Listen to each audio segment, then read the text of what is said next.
ബണ്ണേ ഇപ്പം നമുക്ക് ട്രെൻഡിങ് ആയിട്ടുള്ളൊരു സാധനം ഇല്ലേ, എന്തായാലും അതിൻ്റെ പേര് ബൺമസ്ക. ആ സാധനം ഉണ്ടാക്കാം. ബണ്ണിങ്ങനെ വെച്ചാൽ എനിക്ക് ഇങ്ങനെ കഴിക്കുമോ നീ? അതെ, അങ്ങനത്തെ സാധനം ഉണ്ടാക്കാം. ഭയങ്കര ട്രെൻഡിങ് ആയിട്ടിരിക്കുന്ന ബൺമസ്ക. ഇറാനി ടീ ഒന്നും ഞാൻ കുടിച്ചിട്ടില്ല, പക്ഷേ കുറച്ച് വീഡിയോ കണ്ടപ്പം ഏകദേശം അതുപോലൊക്കെ ഉണ്ടാക്കിയെടുക്കാം. ഇറാനി ടീയും ബൺമസ്കയും. അപ്പം നമുക്ക് ഇറാനി ടീ തയ്യാറാക്കാനുള്ള പാല് ഞാൻ 1/2 ലിറ്റർ പാൽ എടുത്തിട്ടുണ്ട്. അത് നമുക്ക് തിളയ്ക്കാൻ വെക്കാം. ഇതൊന്ന് തിളയ്ക്കുമ്പോഴത്തേക്കും നമുക്കത് ലോ ഫ്ലെയിമിലിട്ട് നന്നായിട്ട് വറ്റിച്ചെടുക്കണം ആ പാല്. ആ സമയം കൊണ്ട് ഒരു കുക്കറിലേക്ക് ഒരു 2 ഗ്ലാസ് വെള്ളം ഞാൻ എടുത്തിട്ടുണ്ട്. അതിൽ കുറച്ച് പട്ട, ഗ്രാമ്പു, ഏലക്ക ഇട്ടിട്ടുണ്ട്. കുറച്ച് തേയിലപ്പൊടി ഇട്ടിട്ടുണ്ട്. ഒരു 2-3 സ്പൂൺ തേയില ഇട്ടിട്ടുണ്ട്. എന്നിട്ട് നമുക്ക് അത് തിളയ്ക്കാൻ വെക്കാം. ഒരു 3 വിസിൽ കേൾക്കുന്നത് വരെ ഞാൻ വെച്ചിട്ടുണ്ടായിരുന്നു. പാല് നന്നായിട്ട് വറ്റി വരണം. അതിൽ കുറച്ച് മിൽക്ക് മെയ്ഡ് കൂടി ഞാൻ ആഡ് ചെയ്തിട്ടുണ്ട്. ആ സമയം നമുക്ക് ബൺമസ്ക തയ്യാറാക്കാനുള്ള ബട്ടർ ക്രീം തയ്യാറാക്കാം. അപ്പം ഞാനൊരു 50 ഗ്രാം ബട്ടറാണ് എടുത്തിട്ടുള്ളത്. അത് റൂം ടെമ്പറേച്ചറിലുള്ള ബട്ടർ വേണം.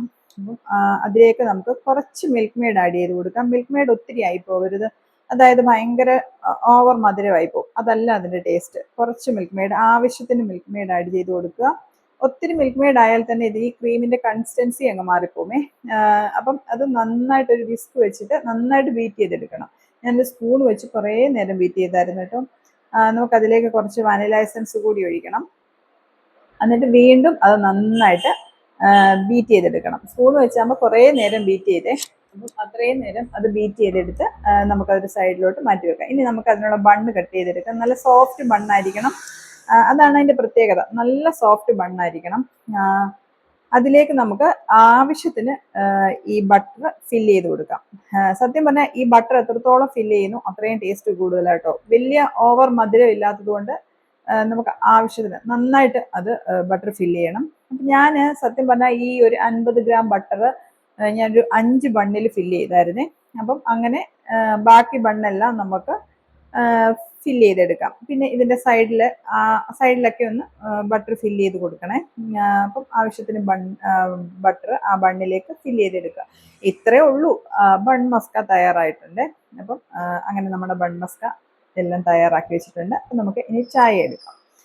ഞാൻ പാല് വെച്ചിരുന്നില്ലേ, വറ്റിക്കാൻ വെച്ചിരുന്ന പാലിലേക്ക് കുറച്ച് മിൽക്ക് മെയ്ഡ് ആഡ് ചെയ്തിട്ടുണ്ടായിരുന്നു. അപ്പം ഞാൻ മധുരം നോക്കിയപ്പം അത് കുറവാണ്. അതിന് ഞാൻ കുറച്ചുകൂടി മിൽക്ക് മെയ്ഡ് ആഡ് ചെയ്യുകയാണ്. ഈ വറ്റിച്ച പാലിലേക്ക് ഞാൻ ആ കുക്കറിൽ നിന്ന് അരിച്ചെടുത്ത ചായ ഇല്ലേ, അത് ഒഴിച്ചു കൊടുക്കുകയാണ്. ഒഴിച്ചു കൊടുത്തു. ഇത്രയേ ഉള്ളൂ. ഒഴിച്ചു കൊടുത്തു. അത് ഗ്ലാസ്സിലേക്ക് പകരം. കുഴപ്പമില്ല. ബൺമസ്കയും ചായയും ഇറാനി ടീയും റെഡി ആയിട്ടുണ്ട്. ടേസ്റ്റ് ചെയ്ത് നോക്കിയിട്ട് പറയട്ടെ. പിന്നെ ഇതിനൊരു ബട്ടർ ബണ്ണിൻ്റെ ടേസ്റ്റ് ആണോ എന്ന് ചോദിച്ചാൽ ബട്ടർ ബണ്ണിൻ്റെ ടേസ്റ്റ് എന്ന് പറയാൻ പറ്റത്തില്ല. അതിനേക്കാൾ ടേസ്റ്റ് ഉള്ള സാധനം ബട്ടർ ബണ്ണിൻ്റെ ടേസ്റ്റേ അല്ല, അതിനേക്കാൾ ഒരു 2 സ്റ്റെപ്പ് കൂടുതൽ ടേസ്റ്റ് ഉണ്ട്. പിന്നെ ഇതിൻ്റെ പ്രത്യേകത എന്ന് പറഞ്ഞാൽ ഈ ടീയിലാണ് മുക്കിയാണ് ഇത് കഴിക്കേണ്ടത്. ഇത് ബണ്ണ് മാത്രമായിട്ടല്ല കഴിക്കേണ്ടത്, ചായ മുക്കി കഴിക്കേണ്ട സാധനം. ചായ മുക്കി കഴിക്കുമ്പോഴാണ് ഇതിന് ടേസ്റ്റ് കൂടുതൽ. ഒറ്റയ്ക്ക് കഴിച്ചാലും ടേസ്റ്റാണ്, പക്ഷെ ചായ മുക്കി കഴിക്കണം. അപ്പോഴാണ് അതിൻ്റെ ടേസ്റ്റ്. കൊള്ളാം, കുഴപ്പമില്ല. എല്ലാവരും ട്രൈ ചെയ്യാൻ പറ്റുന്ന സാധനം, എളുപ്പം ഉണ്ടാക്കുകയും ചെയ്യാം.